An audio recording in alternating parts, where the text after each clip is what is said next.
We're live. Go. Ghost, it's all you.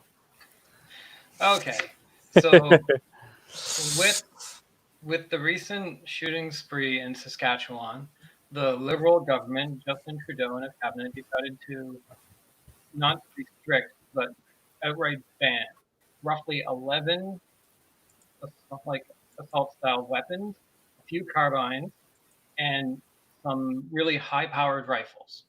Now they call it a ban, but all they are doing is playing like they're banning specific models and all the variants in between. So for the AR-10 and the AR-15 specifically, there are 900 submodels of that they had to specifically name to be not able to be used, sold, or anything. So of the 1,500 supposed no longer legal weapons, 900 of those cover the AR-10 and the AR-15.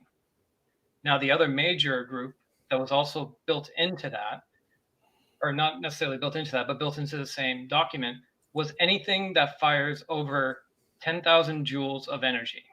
Fires. What? They're basing it on the power of the gun itself. So anything like a 50 caliber, completely out of the question. It Even sounds if like they're banning Fallout for laser weapons. I mean, if we had handheld lasers, maybe, and anything that was meaningful and powerful, you'll still get like arrested if you point one at a plane or a helicopter, but that's different entirely. But from what I have gathered from the ban, and I'm just calling it a ban because that's what they're calling it, is that they're basically trying to eliminate any possibility of these guns going into the black market. And they have either a high killing potential in so much that they can get magazines or high capacity magazines for them, or that like they are specifically designed to kill or to take out something bigger than we're supposed to hunt. Like the 10,000 joules, it specifically labels about 20 models of 50 caliber rifle, including a couple Swiss, which I thought was pretty interesting because, you know, a lot of these are in games, and a lot of people will notice them from the games. And I think a lot of people are going to be very kind of turned off to the entire idea because they're bolt action. But if you can shoot through an engine block and kill the person behind it, is that really a necessary gun? So, and there's a couple that are like semi-automatic pistols with high-capacity magazines as well, like the Scorpion, which is commonly known as. It's basically like a Russian pistol, or I think it's a Russian pistol with a banana clip type style magazine. So to just kind of go over the whole thing, there were 22 killed in Saskatoon, or Saskatchewan, sorry, and there were 3 wounded. There were multiple fires set, and they still have released very minimal details of it. But from what I can gather from this list of now like banned firearms, he used an AR weapon or an AR style, and one thing I forgot to mention, sorry, anything over 20 millimeters in gauge, or not gauge, sorry, anything over a muzzle size of 20 millimeters. And they listed rocket launchers, RPG-7s, you name it. There's about 400 of those as well. So that basically makes up the majority of your list.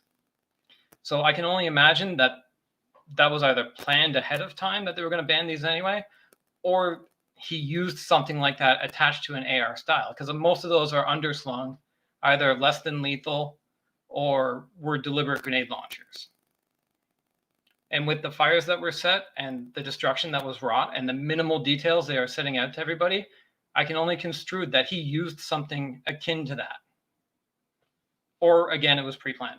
I'm not a mind reader. I don't know the situation 100%. So, any thoughts? You mean I can't bring my bazooka to Canada? You do know that in Florida, someone on a gun trade-in or like Guns for Toys or something like that, someone actually traded in an RPG-7. Oh yeah, I'm pretty sure Florida is fucking crazy. Well, I mean, it just is. That's a fact. Fair enough. Now, I made the joke the other day that America is becoming the Florida of the world. and then what does Florida become then? I don't know. The Yeah, we'll Florida have to of the work on that. Florida? Well, it's standing out on its own less and less. It's a blending in with the background noise. Okay, how many of you guys have seen Predator, like the first one with Jesse Ventura in it? I'm pretty sure all of us were alive when it was made. Okay, well, you know that old Painless that he had? If you get the right permits, you can get one of those in America. Or in the U.S. I know that they have them on hand for use in like movies and whatnot. I did not know you could actually own one as like a non-business entity. If you have the right permits, you can buy one. One of the things I've actually kind of been tracking in the US and has kind of piqued my interest has been flamethrower laws and which states will allow you to own a flamethrower and which one will not. And guess Oh, what? yeah. Florida is. In Florida, you can have a flamethrower, yeah. So, but I think you can in Nevada, too. But I'm not sure. actually, I'm not too. What authority does your PM have to act on his? I mean, how much can he do on his own to ban these weapons versus what it takes to that needs legislature? What he can do is he can ban specific models. He can't outright ban assault weapons per se. So he can basically take a list of things that are imported and things that are in Canada and say, all right, this one, no, this one, no, this one, no. And that's how they built the list of 1,500.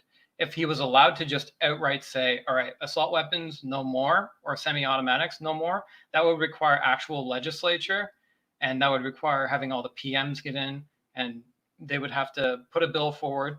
There may be a couple tweaks that they need to make to it, send it to the Senate, and if the Senate says yes, I also like to mention that they're in a minority government, so they would have to get another party on board to be able to pass it. So that's kind of like one of the big differences between Canada and the US is that our House is basically where everything gets passed, and only if it's something gets passed, and like the Senate is usually just a check to make sure it's not an insane law. Like it's not something ridiculous and beyond comprehension. If the House passed it and it's not ridiculous, then the Senate will typically pass it, even if they're in like conflicting viewpoints, because the PM gets to appoint the senators or any open positions, and Trudeau has made a specific point of putting in only independent, so much so that they have now formed an independent Senate committee, and now they have like a liberal, a conservative, and an independent, and the independent can outrule the other two. So no one knows what the Senate's going to do, so everyone just assumes that if the House passes it, the Senate passes it. But so far as the Prime Minister's only like actual power, he can only like ban specific models, and he's doing it through the actual I forget, I was actually just looking at it a moment ago. He can't do a carpet ban.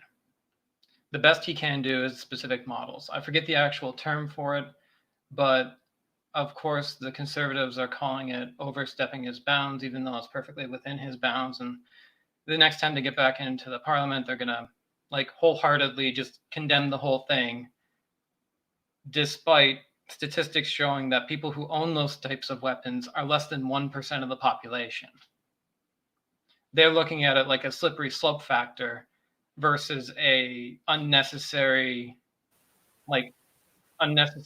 problem is being created. Yeah, that's how how I see Americans reacting to any government oversight. Is basically it's always slippery slope where we're just one step away from full on either authoritarianism or communism or socialism or, whatever the boogeyman word of the day is. Well, Exactly. fun fact, the NRA actually does a lot of business in Canada. They have there are people reach out to everywhere on the planet and a lot in Canada. About 2 years prior to this, they were trying to push for a de-restriction across Canada of the AR-15 because it had so many limits placed onto it already by the government, meaning like limited capacity magazines, cannot have a barrel length over X inches, so on and so forth. So they're like, well, if we already have all these like restrictions placed on the weapon, why can't we de-restrict it? So they got 60,000, like 60,000, which is probably about over half of the population that would actually own one of those guns, to sign on to a petition. And the government just looked at it and said, you guys have like carte blanche on long guns, bolt action, shotguns, de-restricted guns. You don't have to register them anymore.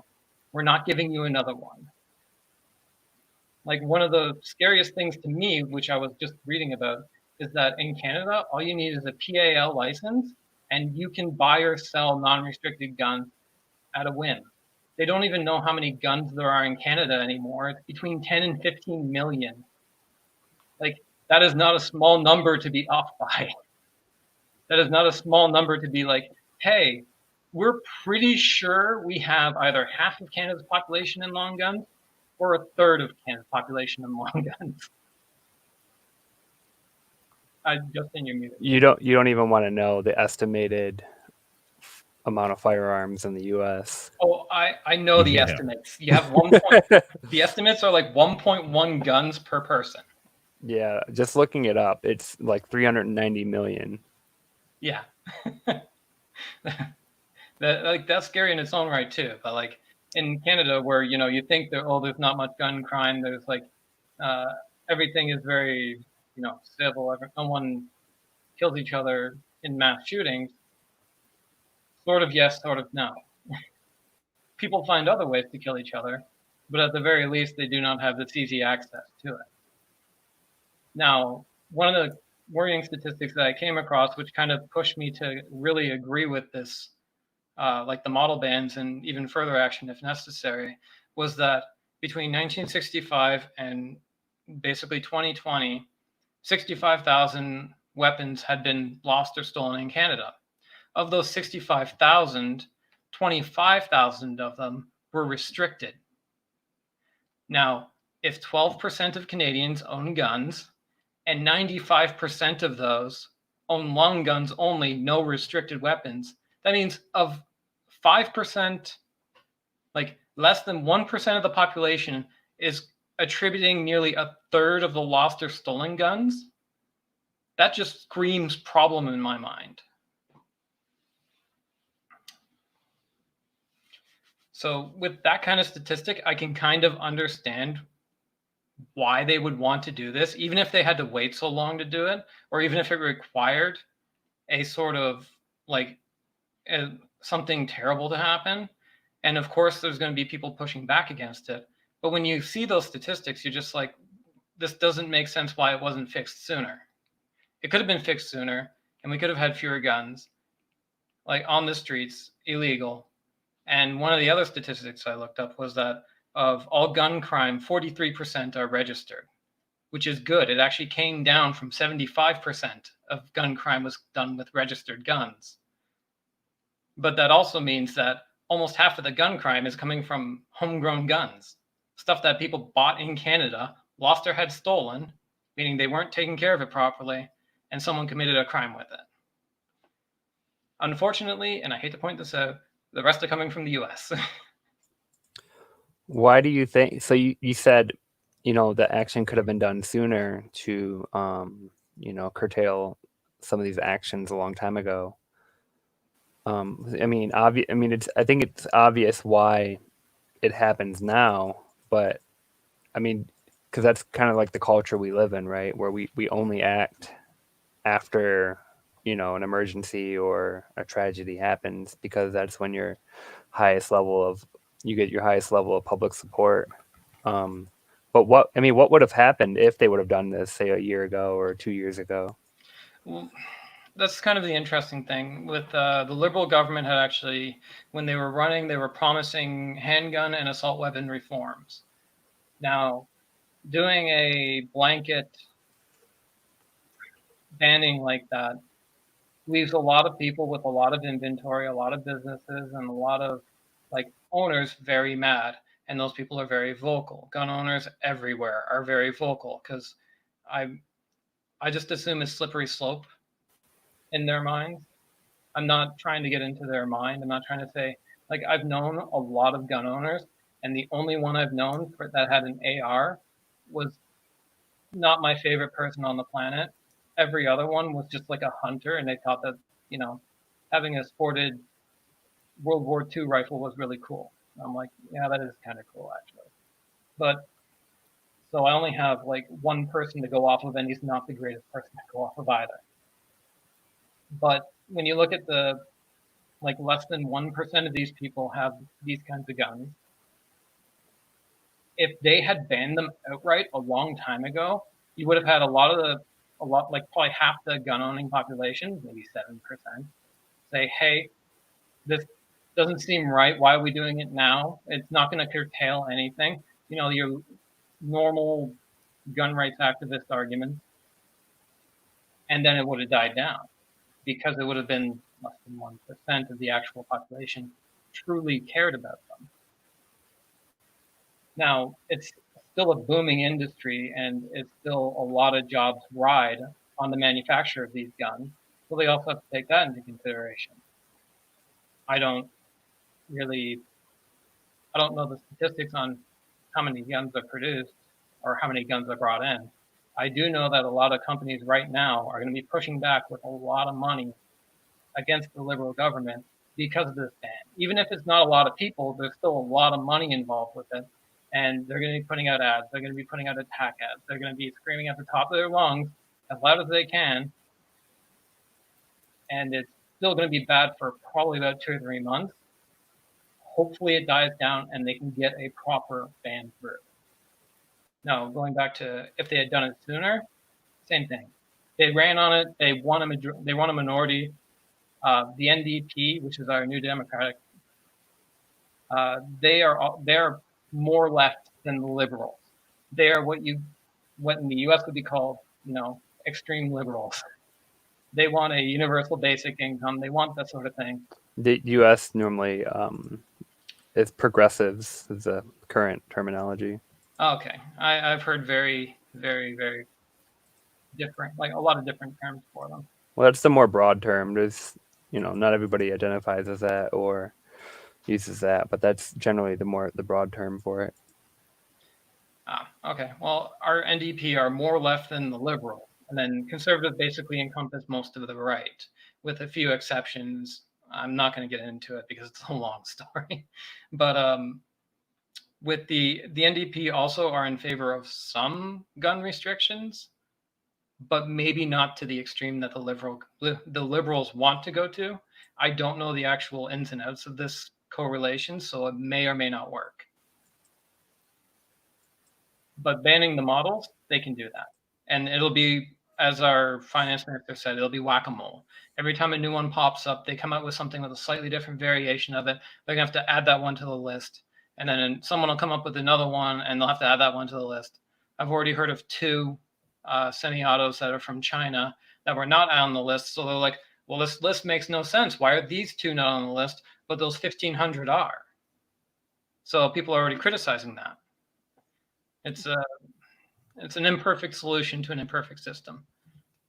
Yeah, I was going to ask that is what. So they kind of itemized this ban of these specific models. What are the current other options available with similar usage for these weapons? Or did they just try to, basically take a whole category, list them one by one, and say everything is banned, but on it, individually? That's pretty much what they did. They basically took anything that would have had a similar style, whether it be bullpup or like just regular magazine, and they basically said, okay, This and its 900 variants are banned. Cannot use them anymore. They really did try to just ban everything that fit that. Whether it's going to work, I don't know. I can get into the psychology of why they wanted to ban everything.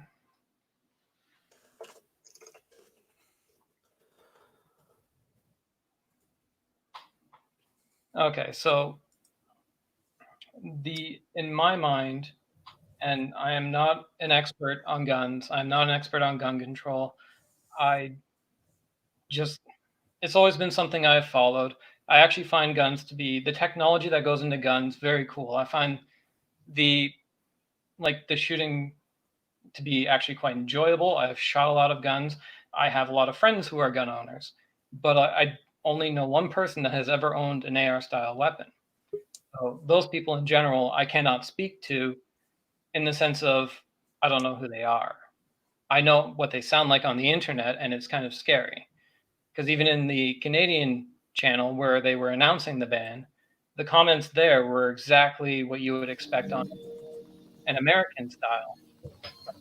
Oh, they're disarming us so that they can take over, so to speak. Hi, And- Jenna. Hi. Hi, Jenna. How are y'all? Good. Good. We're mostly talking about the recent gun ban in Canada. Oh, yeah, I heard about that. They had one mass shooting, and Yeah. I think that's freaking awesome. I don't know what's wrong with us. Well, we have one a week, and we just I don't know what the deal is. I think what was Yeah, it? I saw a statistic. I don't know if it's true or not, but I heard that the most guns in a certain amount of time were bought in like this March, and it's the first March that we've had no shootings since Columbine, I think. Well, it's the whole COVID thing. Everybody's scared as hell. No, not. I mean, but they shut down all the platforms where these things happen, right? Concerts, bars, schools. Oh yeah, where all the these things schools are happen. still shut down here. Yeah. So they shut down all the locations where people congregate. Churches, speaking of. Yeah, church is shut down. Hold on, here, one too. second. My battery's low. 1 second. I gotta find my church. Oh, okay. Which I wasn't sad about because I was like, haha.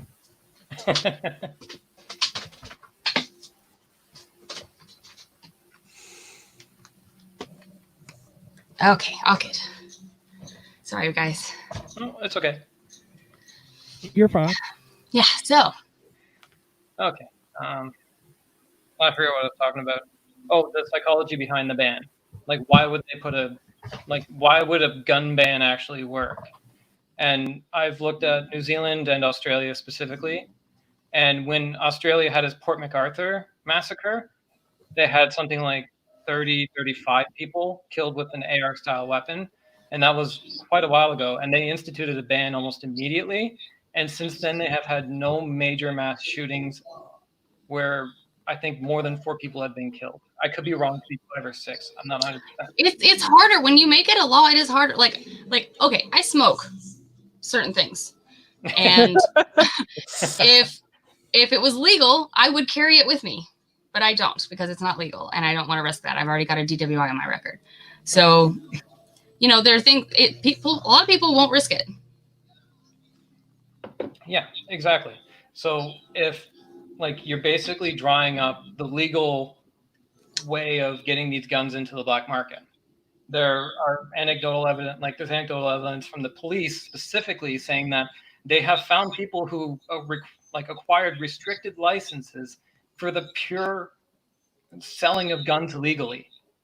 So getting a restricted license and getting the ability to sell one of those weapons is not hard. It's hard enough to deter your average Joe from thinking oh, I can make a quick buck by selling this, $2,000 AR for 10 grand to someone who is not supposed to have it. But it's still people can still make a lot of money off of it. Not as much as in the US, they don't even really have to try, unfortunately. That's one of the problems with a lot of the laws. But in Canada, getting a lot of these high capacity magazines, all that stuff tends to come in from the US. And then if you can get a a market bought and sold AR style weapon, it's not as hard as people think. So by drawing up the legal way of acquiring it, now anybody who has one of those guns has to be careful. They can't bring it out. They can't do anything with it. Like, so you can only transport it in pieces. Like, they've also been softening up a lot of the Canadian laws. We used to have a long gun registry, which I already talked about a little bit, but we have between 10 and 15 million guns in Canada that are not registered. That is a large margin of error. I mean, it's not the same as the US, but it's like that's a 50% margin of error where we don't know who has these guns, because all they need to know to sell a gun is that a person has a valid license. Interesting. I shouldn't have a gun. The amount of people that do have guns versus the amount of people that need to have guns or should have guns are vastly different. That's true. I have a lot of family. Like for Thanksgiving, we go shoot shotguns at skeet balls or skeet. Or we did when I was religious. Yeah, your post about that recently kind of went off the rails. Which one? On your when it said was it the July 4th one? I think something about singing in church or something like that. I don't remember. I don't remember either, but I know that I'd posted about, I think not this last July 4th, but the one before that, the first July 4th, that I was an atheist. I guess it was this last one. No, it was a year and a half ago.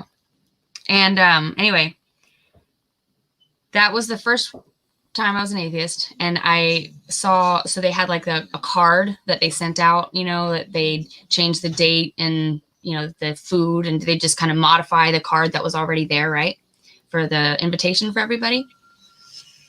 And they had only modified things like the date, you know, the name of the food or the people, and then at the very bottom they added something, and they added, this party is in line with Judeo-Christian values, as this is a Christian nation or something like that.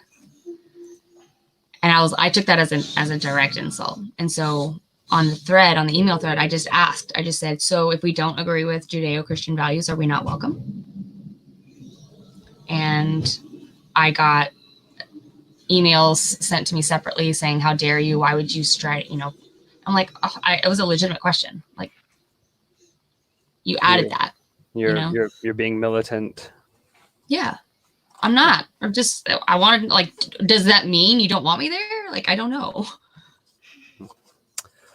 So, Ghost, what do you think about here in the U.S.? A lot of something like the COVID-19, the coronavirus. So we've had a lot of like open up states protests. So protests to loosen restrictions. Now these movements have all been kind of astroturfed and hijacked by a lot of other smaller, a lot of other movements, including like guns rights and people who basically decry any encroachment on their constitutional rights and stuff like that. So do you see that in Canada, where basically anytime anything happens where the government has to do any like widespread legislation or activity, that it also gets like hijacked by guns rights activists? Because that's really common here. Not as much as you would think, just for the simple fact that like guns right, like there is no actual right to ownership of a gun in Canada. It is a privilege. It is something that is given to you by the government to own a weapon like that. That's pretty much the opposite here. Here, basically, you're born with the right to buy all the guns, and then the government slowly takes it away. Mm-hmm. Yeah, I know. That's definitely the feeling I get, and people do talk like that, and you kind of have to correct them in the sense of like, I was looking at a Canadian buying and selling site for guns, and then I was also looking at a blog, and one of the first points on the blog was that between 10 and 15 million guns are owned for personal defense, for hunting, you cannot own any weapon in Canada for personal defense. Period. You are allowed to defend yourself if someone physically attacks you, but you cannot carry an item that can cause harm to that person specifically for it. That's That interesting. makes sense. It's basically a matter of escalation, right? If someone attacks you with a knife and you pull out your own knife, now you're having a knife fight, someone's dying. Mm-hmm. No one's leaving that until someone dies or gives up. But someone's not going to leave until someone's stabbed. Mm-hmm. In the US, unfortunately, you get a lot of these stand your ground states and castle laws and everything. And you do get a lot of stories where, someone was shot in their house because, the police thought that they had a weapon and they didn't know what was going on. And you do get a lot of these very kind of wiggly room things where not much happens because no one really knows. Well, apparently here in the U.S., you can just, hunt somebody down on the street and shoot them with a shotgun and claim self-defense. I was just reading that one today, actually, doing my Wild. research for this whole thing. I saw the video and it looked like he was running around to the other side of the truck trying to avoid him. Camera dips down for a second. You go back up and he's wrestling with the guy who has the shotgun. It's just yeah, I don't know what the hell's going on there, but if two guys confront me with guns, I'm going to try and run away. And if I can't, I'm going to try and fight back because I'm not getting taken hostage. I have a right to defend myself, but if I don't have a gun and people are threatening me with a gun, it's just I either try and run away or I'm fighting back somehow. Well, you want to hear something fucked up about my state? What Which state is that? that? Is it Florida? Virginia. Oh, No, I live in Virginia, and you can buy and sell just about any type of gun you want at a gun show in Virginia. But mhm. if you try to sell a sharpened sword, you're going to jail.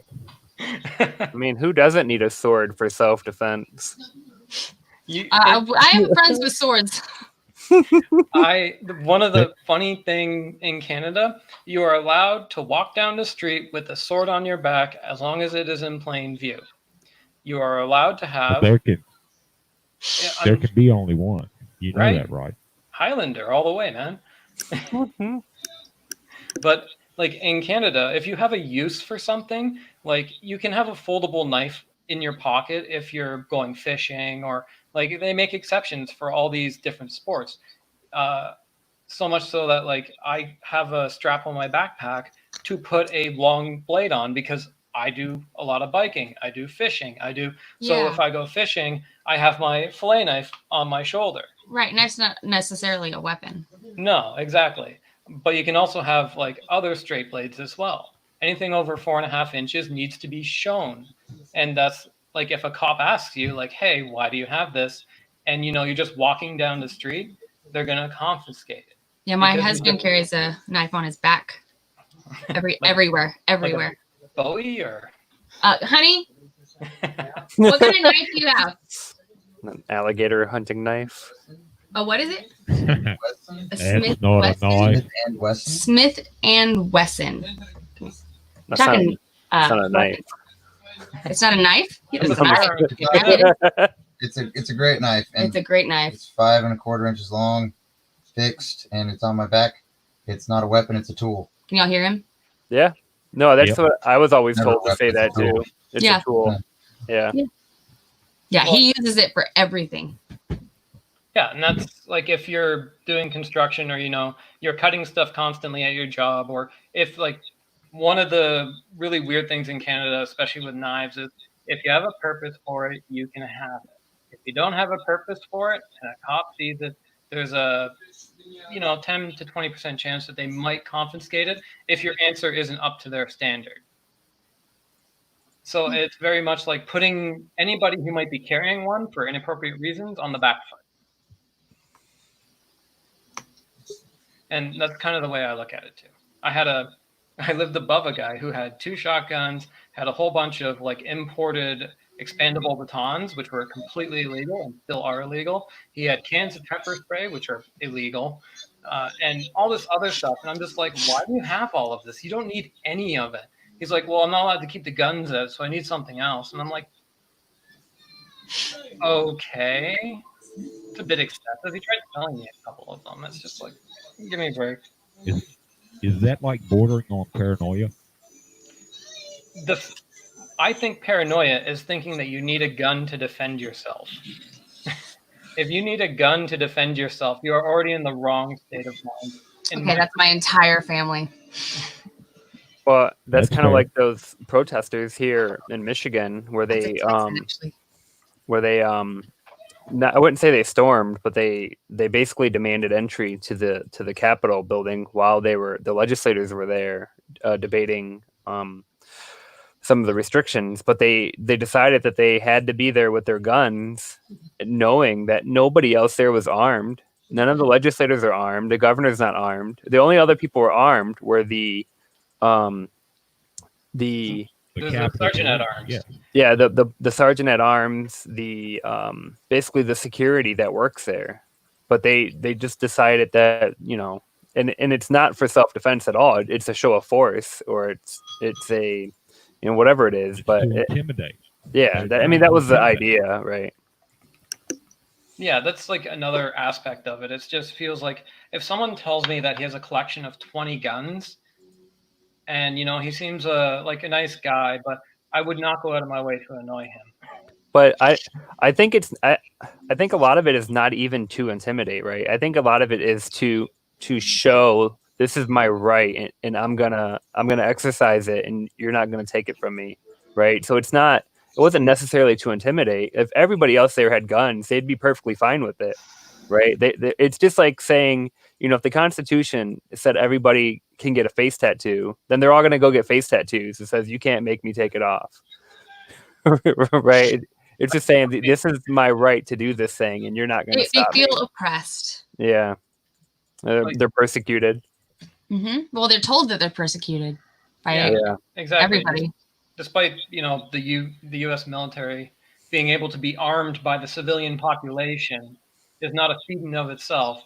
They also need to continue to press the fact that they have this right. But they only are justifying that right because of some very misconstrued, vague Second Amendment stating that they have a right to bear arms for something militia. And I'm like, militia of what? Yeah. A well-regulated militia. Yeah, when I look at Yeah. the group and I say this is what counts as a well-regulated militia. It's ridiculous. Mm-hmm. Fun Yeah, it's fact. totally not well regulated. With Whoa. Yeah, that's what I was hearing earlier. Oh, okay. Yeah, somebody's buzzing. Okay, well, in Canada, every city has its own militia, and it's typically not armed, but they do like emergency response. They do all these other things. You can be trained. You can be trained to use arms, but it's not the same thing. We also have reserves, which are part-time soldiers, and we also have our full-time soldiers. Well, we have the National Guard, right? So we have so that's what would count as a well-regulated militia is our National Guard. Right. And so they respond to emergency situations. They help the state. They pass out food. They help during disasters, hurricanes, earthquakes, things like that. Right. That is the well-regulated militia. The people that claim that it's their right to just bear arms, they're not helping anybody. They're not. If they were willing to sacrifice for their country and their community, they would just follow the guidelines from the scientists and everybody else, the public health officials. They don't trust them. Why? Yeah, no. Or they don't trust the powers that have been enacted, like by their governors, given to them by the Constitution. They want to pretend that some parts of the Constitution exist and some parts don't. Well, what they do is they completely ignore 200 years of case law. Is what it is, right? So they say I have the right. I have these 10 amendments, the Bill of Rights, and then they ignore everything that came after that, all the interpretation, all the laws, all the Supreme Court rulings, everything. They never bring that up. Right. It's too nuanced and complicated to think about it. So they just say, well, I have a Second Amendment right, and that's all I'm going to listen to. Mhm. And I used we to do that. Exactly. And we get some of those people up here, and like I said, they have to be corrected because they listen to a lot of what happens in the U.S. And these people, like when they get a restricted firearm, which is anything that's basically semi-automatic outside of a three round shotgun for birds, basically. They have to get training. They have to contact their local police. They have to get the okay from them, meaning they have multiple background checks and a 28-day waiting period for a restricted weapon. Now, you can do all that and then obtain a license to deal because you created a company solely for the purpose of selling these weapons. Now, as I mentioned in the past, I don't think Jenna or either Jenna were here for this part, but there have been multiple occasions where people have obtained those licenses, gone through the entire thing just to traffic illegal weapons. And of all, like a third of the weapons in the past 30 years that have gone missing or stolen, a third of those were restricted weapons. So of the nearly 15 million non-restricted weapons that were reported missing,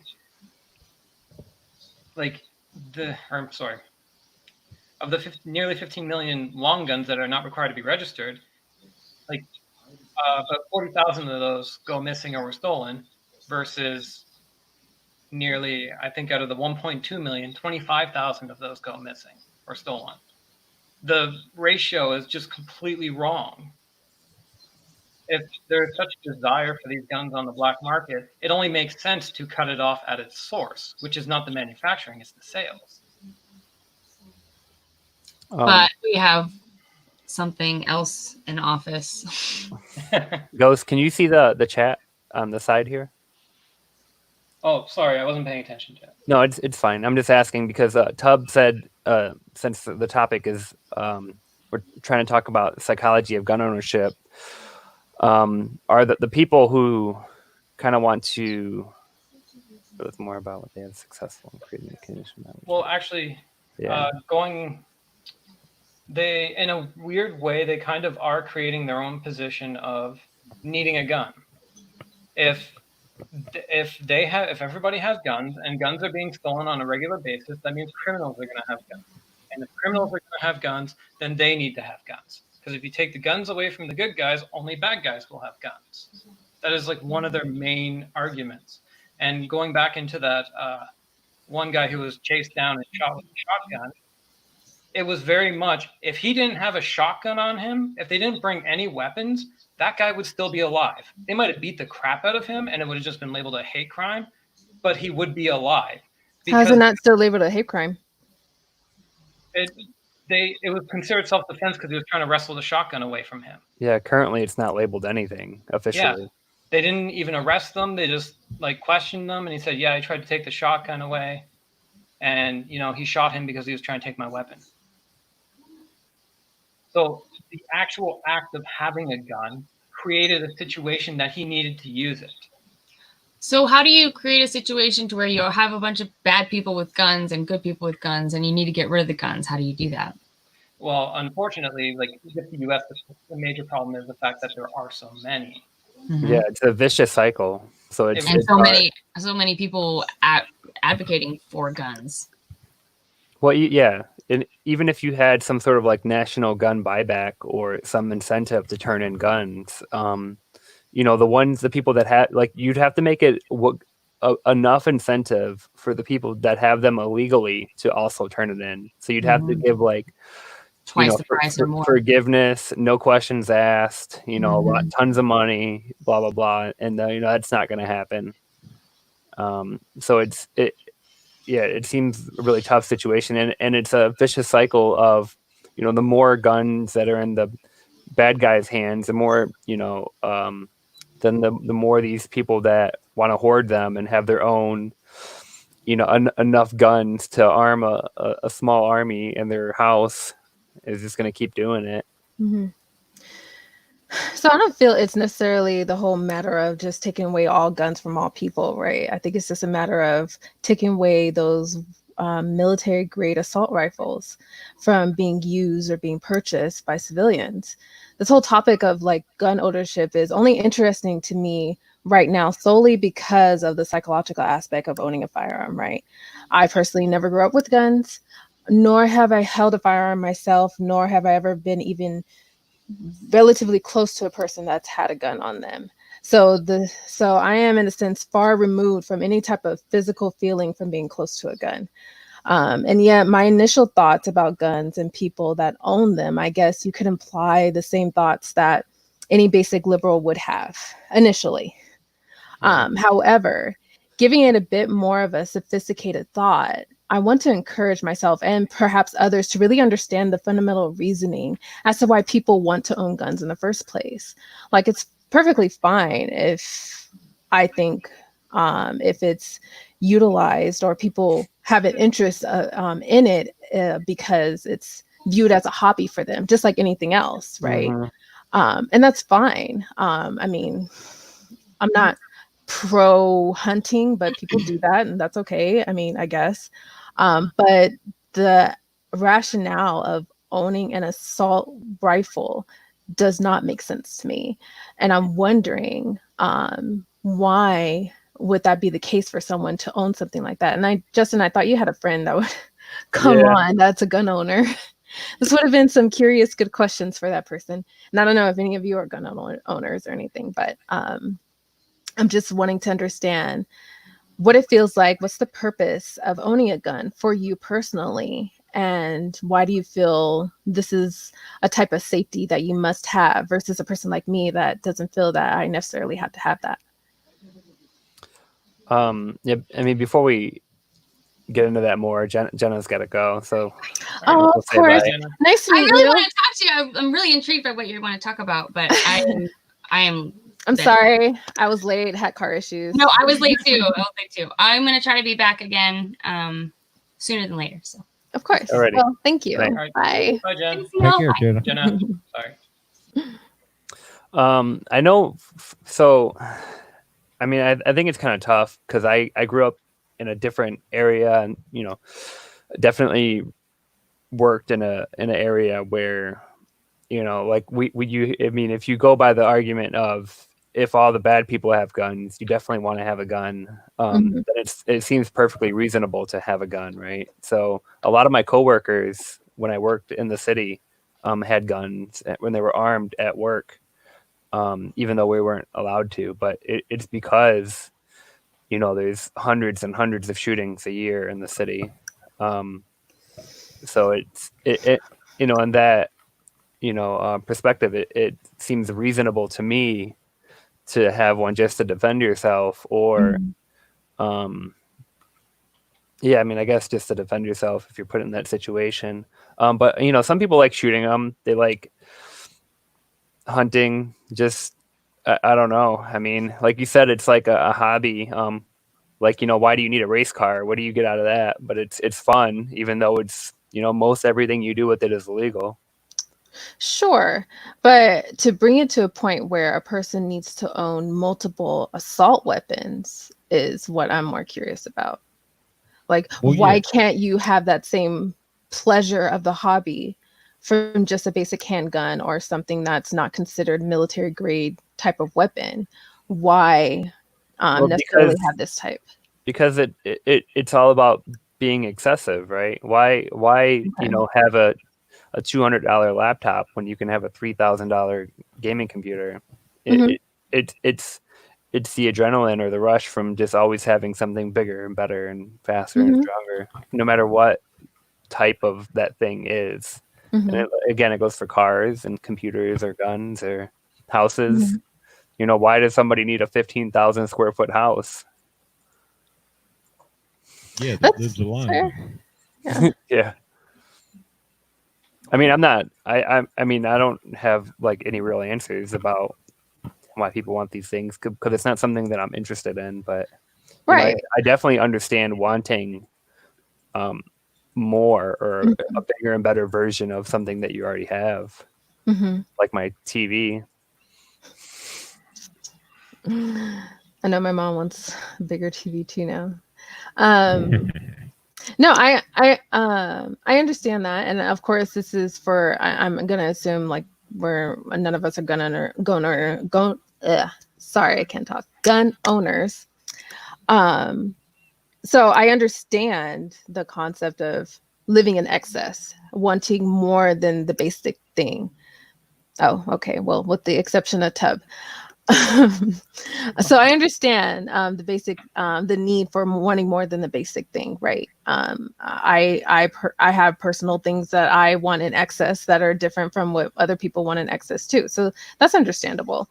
But when it comes down to when we, in America have all these frequent mass shootings, and when it comes down to actually having the actual conversation of having appropriate control and regulations on these things, why does it then become so difficult to have this type of conversation?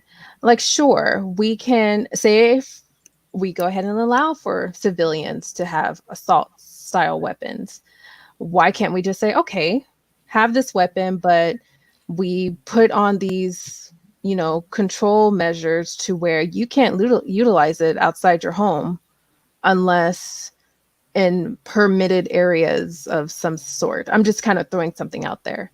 I'm sure there's obvious answer to this, but I'm just throwing it out there. Well, people don't trust the government to be open and honest, right? Mhm. And there's probably a lot of good reasons for that historically. Mhm. So, I mean, and a lot of it's about that. It's about, not letting the government encroach on your rights and liberties. I mean, they already do, right? In a lot of ways that people don't think about. But Sure. this is one that's really obvious out in the open that you can publicly, you can get rally a lot of support about. And, Yeah. and it's not that long ago in world history where a country's government basically exterminated huge portions of their population, right? Oh yeah. So that's kind of what they point to, and they call, anybody trying to collect their guns, they call them, Nazis and communists and stuff. And it's not without good. I mean, I wouldn't say that our government is doing that, but you can't say that there's not good historical evidence of governments doing that, and causing a lot of harm to the Mhm. population. Mhm. Well, let me just step in here. I own a single shot shotgun and a 30-30, and I use them for hunting. And if somebody tries to break into my house, they'll find out real quick that I've got. But they're rifles, basically. They're not handguns. Mm-hmm. And having a semi-automatic handgun, I see no reason for that. I mean, unless you're a cop or, like you said, security for the Capitol, or whatever. There's no reason for an average person to own a semi-automatic handgun. Yeah, I can get You're behind not that going to entirely. hunt rabbits with that. I can agree with that 100%. Hmm. But even in the case of law enforcement, to have that type of weapon could be, dangerous too, because not even law enforcement can be completely trusted. Given a case in point, well, I mean, this guy was an active law enforcement. I think he was retired or whatever. I mean, he felt he and his son felt that they should just take it into their own hands and go after this guy that they presumed was someone that was breaking in or whatever their story was to justify attacking this man. So, and I mean, besides that, hundreds of other cases where law enforcement acted unlawfully and forcefully upon people. I don't know whether the situations were involved like with like military grade weapons, but still, my point is like even law enforcement can't truly be trusted with something like this. Well, that kind of plays into people's fear of the government, right? Mhm. When not even the people expected to protect you are willing to abide by the rules and play fair, how are you expected to give up your guns? Now you can't even defend yourself. against people that are kind of Mhm. have a track record of abusing their power. Mhm. But I That's a think fair that's a lot. statement. Yeah, I think a lot of that's poor training and poor filtering out people that are prone to incidents. And when there's a lot of obvious signs sometimes in these cases where this person has shot something before or had anger issues or whatever it was. I know when I was in the military, we had, psych evals. We had to memorize the escalation of Oh force goddamn. continuum. We had Yeah. to memorize the definition of deadly force, which was really long, way longer than you would hear in a civilian world version of it. And Oh we yeah. and we had to, and depending on what we were doing, when we were in just regular stand down, like duty rotations or running security stuff, we had to recite this like every time we turned over a weapon.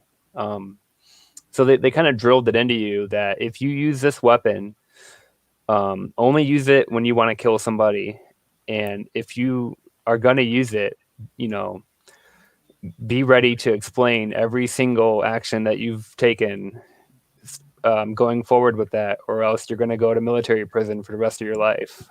Exactly. Mhm. Right. And they don't have that same thing in the civilian world. It's, you're the law, you're the law of the land, you're the ruler, and you just go out there, and it's a lot less black and white when you're policing like civilians, I guess. Yeah. There were two things. No, wait, strike that. Three things I hated about being in the Army. One was breaking down my fucking M16 and cleaning it up and putting it back together. The MREs and basic training. Those are the three things I really hated. loved boot camp. It was like the first time in my life where I ate 3 times a day. You can eat cereal for every meal. Coming from crazy. coming from like Canada, where you were not allowed to own any weapon, let alone a gun, to defend yourself. It is a very weird for me to hear people extol that kind of like, this is my right. I have the right to defend myself. I have, it. Although I do hear it a lot, it still comes off as kind of being a little backwards. And Jenna is right. I don't even trust cops with guns. Like a lot of the time, one of my main arguments is the fewer guns, the better. And this is not a new concept either. Like this goes all the way back to the Greeks, where they wouldn't allow weapons into the Parthenon or into any major gathering because they knew like having the sword present would incite violence because people get heated, things happen. So having a sword on hand would be a cause for violence. So I'm very much in the sense of like fewer guns is better in any circumstance. Mhm. If you can get away with not letting the police have guns, even better. Like UK, yes, they have a lot of stabbings, but you're not going to accidentally stab somebody down the road. Then if you're really good at throwing it. I mean, even then, you're probably not going to kill them. Yeah. Now, I appreciate having you here, Ghost, because you're pretty much the only non-American here. So it's good to have an outside perspective about American gun ownership, especially when tragic events like mass shootings and senseless murders occur, and how often they occur here in America. And often what I gather from listening to non-American members on the ACA when they comment on mass shootings is the assumption that the average person living in America doesn't care, or they imply that we have some lackluster emotion towards these things when it comes to gun-related deaths that happen.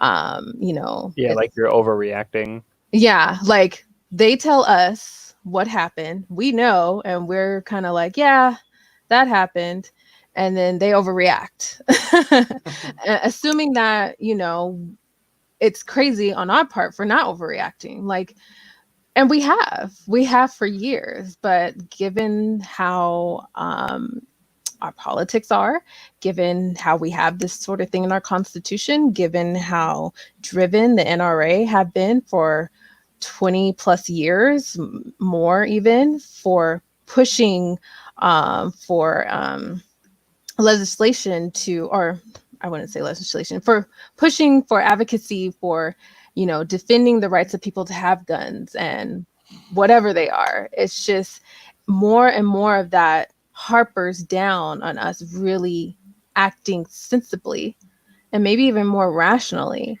to coming up with proper things like what Canada just did and what New Zealand did when they had their mass shooting over a year ago.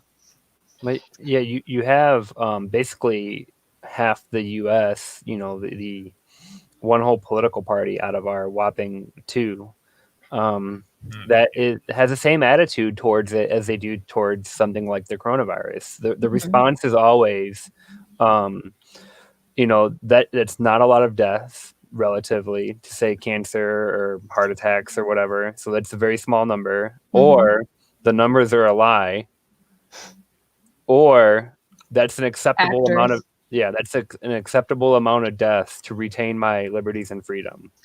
They're willing to sacrifice however many people it takes to maintain, you know, the American culture. Yeah, when I heard people calling it the what was it, the blue flu? Yeah, that just pissed me off. It's not the coronavirus is not the same thing as the flu. If it was the flu, we'd have a vaccine for it. Well, yeah, that's a whole different topic. But yeah, they do it to kind of like downplay the severity of it, right? And to focus your attention on where it came from rather than our response to it. And I'm wondering with that same concept, when the whole downplaying of the conversation and writing it off as something that's not as bad as, you know, getting cancer and everything else, which fortunately leads me into what Tub just wrote and what I had in my notes as well, is now that most Americans have this perception that their owning guns is their constitutional right and it doesn't matter what it is, don't take it away from me, blah blah blah. Does that conversation make it more, how do I want to say this, do they now seem or do they now appear more rational because they have this defense of the Second Amendment to back them? And we're the ones that are seen as irrational for them wanting to justify them owning these assault style weapons. Well, if I could weigh in on this, like being an outside perspective and looking in from, you know, another point, like it kind of does and kind of does not. From an outsider's perspective, the idea that you guys have something that is vaguely worded and has been interpreted in a number of different ways, especially being an atheist, I look at it as like they are interpreting it the way they want to. They are seeing the hits, missing the miss. Like they're counting the hits, not the misses. So every time someone comes out and says, well, if they just had a gun, this would have been okay. And they don't exclude every single time there was someone there with a gun and failed to act. So it's not like the idea of owning guns is okay, but the assault style weapons that play no part in any civilian's life other than being cool and having one, it borderlines on that excess. Like even with a well-regulated militia, even if they did adhere to the direct like words on the page. And there certainly are studies that suggest like if you own guns or a certain amount of guns in your home, then you're more likely for your child to get into them and there are more accidents happen and blah, blah, blah. And I would say I mean, I trust evidence-based studies surrounding anything, especially with this, but is that necessarily enough? And I say no, because a lot of conservatives would then look at those studies and say, oh, that's just based off of a liberal journal to enact their liberal views. And then it just basically comes off as being partisan. It comes off as being, oh, it's just one-sided view and you're not considering the actual gun owner and you're just wanting to further your point to take away what's rightfully mine. You're So if talking. we're, Mhm. Oh, sorry. Go ahead. No, I just wanted to say it's just furthering hitting this roadblock, no matter what type of approach you want to take it, in order to lay out to people and say, you know, at least owning these type of guns, or even more, or even having people the access to these type of guns does more harm in our society than good. And there should be no real rationale for that, even though it may appear that there is to them. Yes. Well, as we know, people can rationalize virtually anything Mhm. if they tried hard enough or had the mental gymnastics or were just told this from the beginning and they believe that and they have no reason to not believe that. So, sorry, I had a different point I was going after, but Sorry. no, that's okay. I've actually been drinking, so I don't know That's if all of good. you've been drinking. That's good. That's a requirement. Yes. So, crap. Come back to me. Skip, pass. Skip. Skip. Yeah, where's the skip button? Sorry.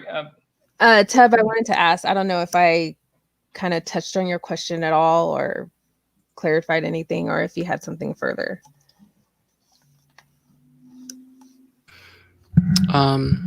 No, but I often think about when issues like this come up about like whether or not America should adopt similar laws to, say, Australia or what Canada just did. Does it practically make sense? Because I'm not necessarily saying that the fact that we have so many guns was rationally arrived at, but once it has been arrived at, that is now the state of affairs, right? So is it now possible in that position to get rid of guns? And is it actually rational to say that you should not have guns? Because although it wasn't necessarily arrived at in a manner that we think of as positive, it is the position we arrived at.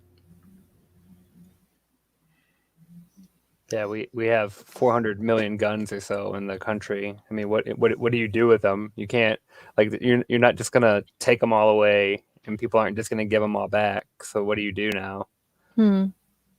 So have we reached a point where it's just too late? I mean, I would hope not. Sorry, I remember my point now.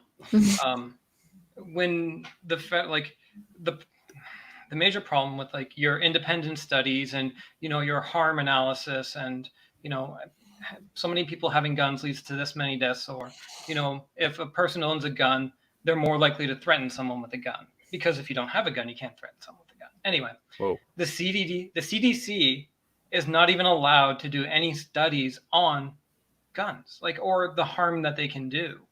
They're not even allowed to look into it. So the federal government is not even allowed to even proposition the idea that if we had more guns it would be better, or if we had less guns it would be better. So all you're left with are these independent studies that everyone will just be, oh, let's just left this crap.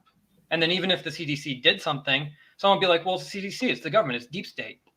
Well, So it's kind of gone to the point where if you can just brush off anything, someone has to make a stand at some point, but there needs to be a more coordinated effort from the majority of people who don't own guns.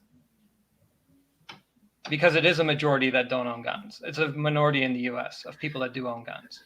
right. I don't think the CDC is in a position for gun control, because that's not a disease. Well, they've been kind of advocated for to track it, but I mean, they've been prevented in the name of that's far outside of the mission of their platform, of their program, right? But they're the ones most equipped with handling data like that. So that's kind of why. That makes sense. I think it was in the 90s where they were looking under Bill Clinton, where he was trying to get either the CDC or the Center for Health to look into it. And then George W. Bush came in and completely kiboshed all that and actually put in something stating that they were not allowed to look into it, because it's a public health crisis. It's a public health problem. Like there's a statistic for how many toddlers get shot in the U.S. So it was something that was being looked at one point. Okay, that's new to me. I honestly didn't know that. Yeah. No, I mean, if they were actually specifically banned from looking at it, like specifically it was handed down to them saying, you cannot look at gun violence, despite like if more guns means more violence, you can consider that a sort of a disease if you wanted to. It's called the Dickey Amendment passed in '96, where no funding towards that goes to the CDC can be used for studying injury prevention and control of firearms. I have to look into that. Wow. So they just made a law that you can't. Okay, sorry, it was Clinton that did that then, or it was under Clinton that it happened. It was lobbied for by the NRA and named after Jay Dickey, who was a Republican representative from Arkansas. Interesting. Okay.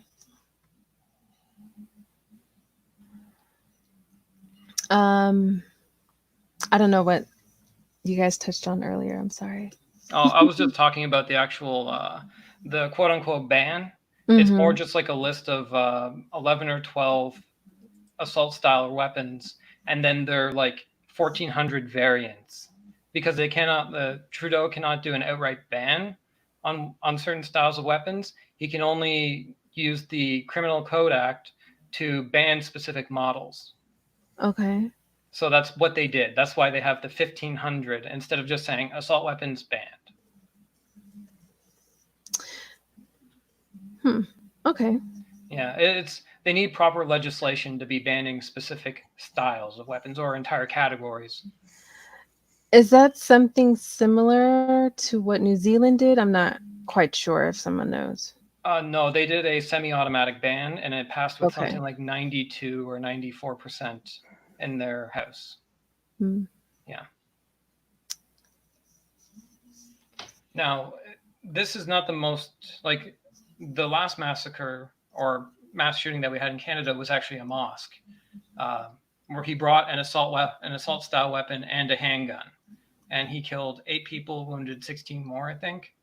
I haven't looked up the statistics in a while, but like even then they were like, yes, we need to do something. We're putting something together. And then the Liberal government got back in and they're like, okay, we're going to be looking at a pistol ban entirely, just flat out pistols. And then this happened, but we have so little information about what happened that we can only make guesses as to what actually happened by the items that they are banning. So we can only assume that he used an assault weapon. Because if he didn't use an assault weapon and they ban assault weapons, people are going to be like, why? What the hell are you doing? So it's almost kind of like a weird window into what actually happened. Yeah. And I think dialing back on Tub's point, our question whether or not it would be good to enact similar legislation that Canada or New Zealand has had would be pretty darn risky and hard, very difficult, especially for us. Because I mean, look what happened when people went crazy over, not having tea. So, wasn't it a tax on tea? Yeah, I oversimplified it, but yeah. So I forgot what I was going to say after that, but yeah, it would overall. I think I was going to say it'd be very difficult, I think at best, just not allowing the sale of assault weapons is, and like I said in the beginning, I'm not saying it should just be all weapons, no people have them, period, no civilians have them, period, at least at the level of assault style military grade weapons, if that can somehow ever be possible. Yeah. Well, I would say that like a registration, even though they're going to cry foul and there will be a lot of pushback on it, a registration of military grade stuff or military weaponry is a start. Even though they're going to claim that it's just, it's still it's my right to have this, whether it's registered or not. And that's like the arguments I can already hear in my head. it would be a start. Even if like that registration is for nothing more than to prevent people from selling them illegally. Like it would be a start. Hmm. You have to like, and a lot of the arguments I've already heard are like, well, you have to register your car, don't you? Why wouldn't you register something that you can kill people with? She can kill people with the car too. I know, right? 3,000-pound killing machine. Oh, Yeah. we had a van attack a couple years ago in Toronto, and it's like, well, yes, you have to have a license, you have to have this. Like, if you're going to go on a suicide attack, you're going to go on a suicide attack. There's no one can really stop that, regardless. But you can do a lot more damage with like high capacity magazines, as like in LA, where the guy basically built a fort inside of his hotel room. That was nuts. And then if you can put up bollards. There you go. Van attack's done. Right? Like, okay, so you have to put up 6,000 bollards in all of Toronto, and all of a sudden van attacks become pointless. You can't do that with guns, unfortunately. Yeah.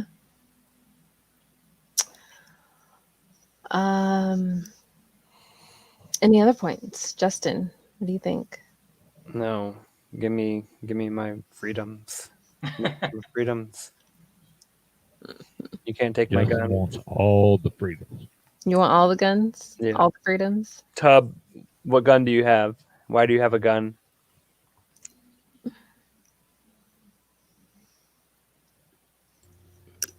Because the government might try and take my freedom. That you have to have a gun because they might take it. How does one take your freedom? They take I'm your pretty gun. sure if they come at you with a tank, you're fucked.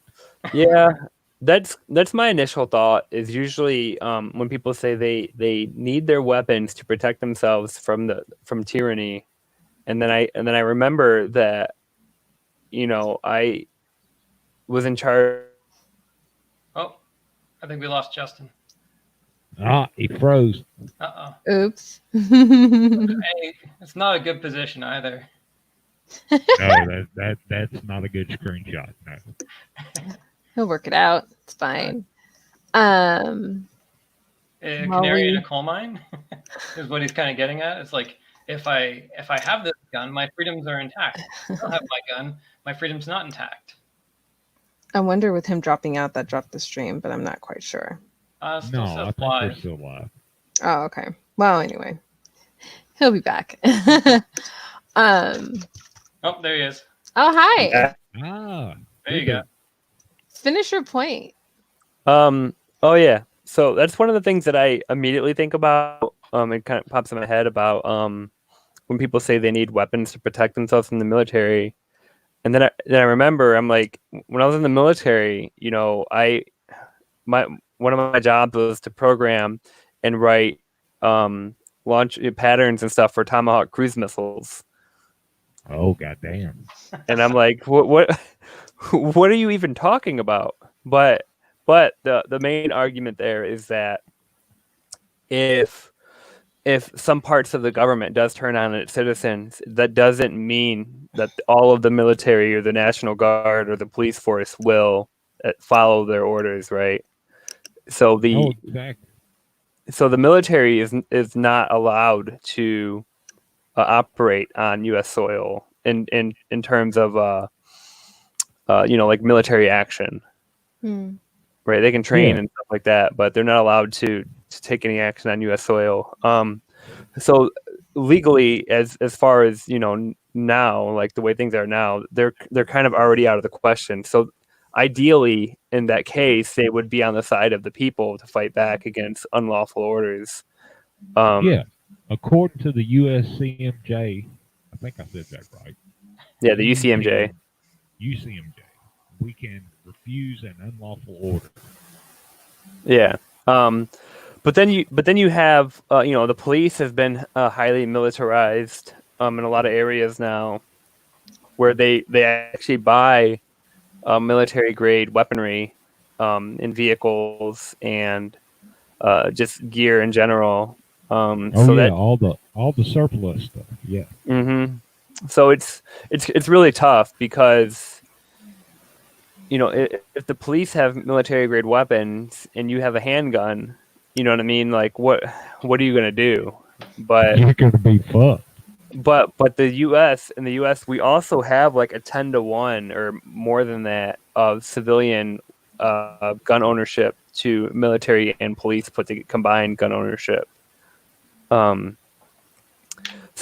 in that case, as long as like a decent number of them are competent with their weapons, they stand the chance if there's like a really huge some sort of civil war again. But I don't know. It's really tough to kind of think about how that might play out. But it does seem like on face value, it seems silly that somebody with a shotgun and a hunting rifle is going to be able to protect themselves from the government. Oh yeah, me and my single shot shotgun and my 30-30. No, I'm fucking dead. Malty, that just means you got to buy a tank. Which I think you can do in some states.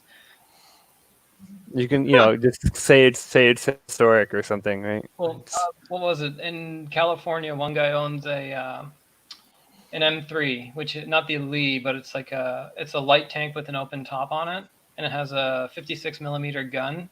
And with the right permits, you can get like classic or historical reenactment permits for it, and you can drive a tank around on the road, literally, not figuratively.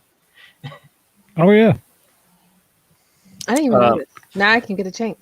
Yeah, one of my friends just told me that they had a stabbing spree, and she lives in Sydney in Australia, and where 5 people got stabbed and injured before the cops shot them dead, but nobody died. I don't think. Wow. And it's an interesting comparison of somebody like how much time and effort and the severity of outcome for going on a stabbing spree versus a shooting spree. Well, Wait, I think I heard about that. Did they stab him in the butt or something like that? I don't know.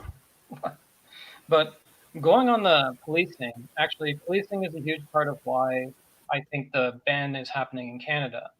Because the police unions in Canada are very powerful. They are a singular union for RCMP, and then you have another one for your province. You might have more localized ones, but mostly you will have provincial and RCMP. And let's say they come across a guy with a semi-automatic high-powered rifle, and he hunkers down in a house and kills 4 RCMP officers. Well, now the RCMP have to answer to the union as to why they did not have the capabilities to take that person out without putting their people in harm's way. So the RCMP now need to have the weapons to counteract the high-powered rifles, along with the body armor, the guns, the training, everything, in order to be able to handle that situation properly. So when you're talking about the militarization of the police, do you think the people had the guns first or the police had the guns first? It seems like the police are reacting to the people having the guns, not the other way around. Yeah, when the criminals have assault rifles and you have a 9mm and a weak vest, that assault rifle is going to go straight through it. All of a sudden, like your vest might as well be paper. So it's very much like the escalation of force. Yeah. And I imagine that this assault weapon ban is an exact reaction to that, because if they have to train and equip every single police officer to deal with someone with an AR-15, that is an astronomical asking for the police force. That is an astronomical asking for every single cop in the entirety of Canada, because every single one is going to ask for it. No one's going to want to go out into the field if they know that people have these guns and are willing to use them. I just looked up the stabbing in Australia. The guy stabbed what was it, 6 people? 7 people. And then the police even tried to tase him before shooting him. Oh, that's nice which on is them. which is definitely not something you would see here. No, not at all. Shoot first. But that's only an option if the guy doesn't have a gun, right? Yeah. So you can only so we don't have an escalation of force continuum in our law enforcement, right? We have verbal commands and then shooting, right? So we go from like 1 to 7, right? That's it. There's no in between, because they're trained to assume that everybody is armed and ready to kill you in a lot of situations, unless they can, unless there's a good reason not to. But that's what they're trained for, and they're trained to kill. They shoot for center mass. They're not trained to stun or to cripple or anything like that. They're always trained to kill because it's the Can't most. take out the leg first. No, center mass is always the most reliable target. Mm-hmm. So there's no in between. No, it's a scary situation. There was actually I was looking up another story. I think I might still have it, where a mentally disturbed man was pacing around on a bus. He had threatened people on the bus with a knife, and everybody had cleared out, and he was the only person left on the bus. But then an officer went onto the bus. He walked towards him, and the officer shot him, I think, 6 or 7 times. The officer was charged with attempted murder, even though the person died. And what ended up happening was he was charged with second-degree murder and an attempted murder. And for some reason, like the jury came up with a really odd conclusion that the first 3 rounds, because he was coming after him, or looked like he was coming after him, first 3 rounds were justified. When he was on the floor and he kept firing, that was attempted murder. He was then trying to kill him. And actually, I have it up right now, and he actually just got out of prison this year. He got full parole. But he was found guilty for attempted murder, the officer. Which is, like, you don't hear that even in Canada. It's usually very much a similar situation in the US as in, like, circumstances. You can't say anymore because one person is dead. Yeah. So, I don't know if anyone else had any additional points surrounding this.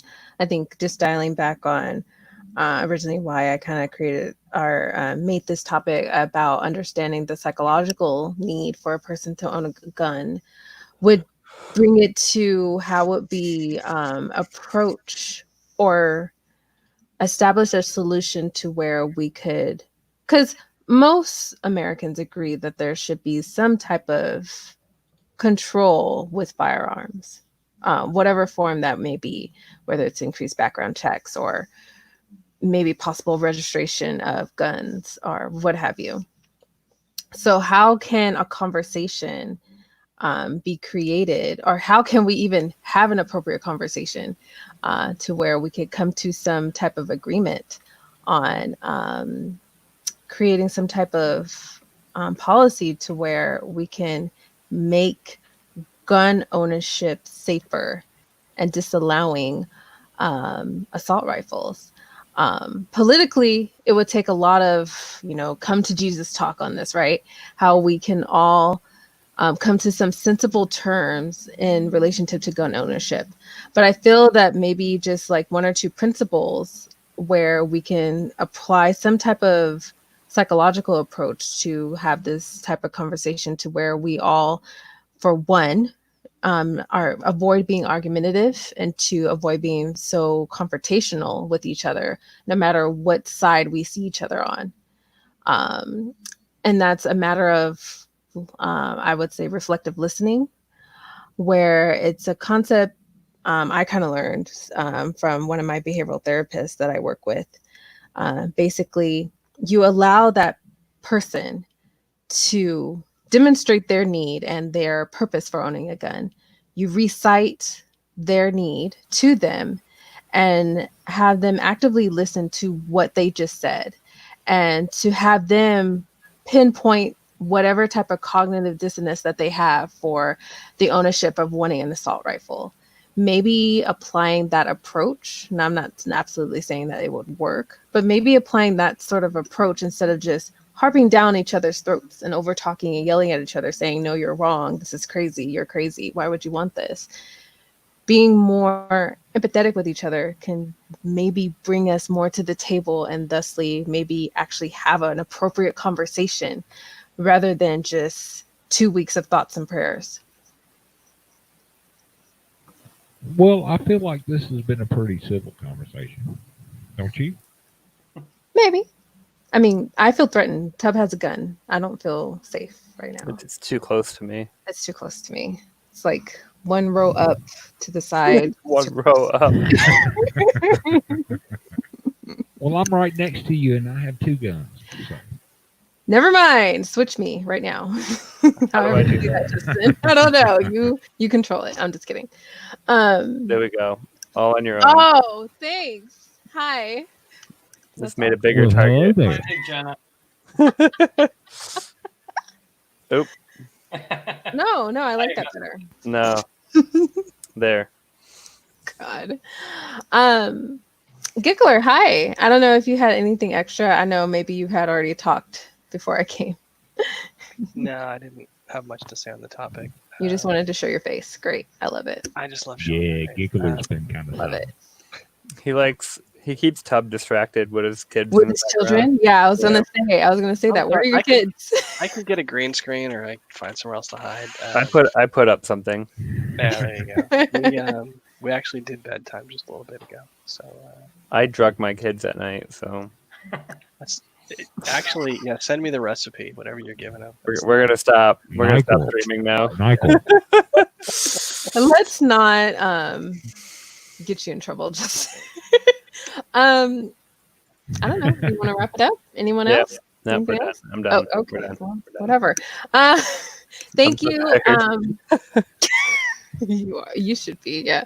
Thank you, Ghost. This pretty much created the topic for this week, since you wanted to bring about the, weapon ban in Canada. So appreciate that. If any of you have any other topics for us in the coming weeks or for next week, then let us know.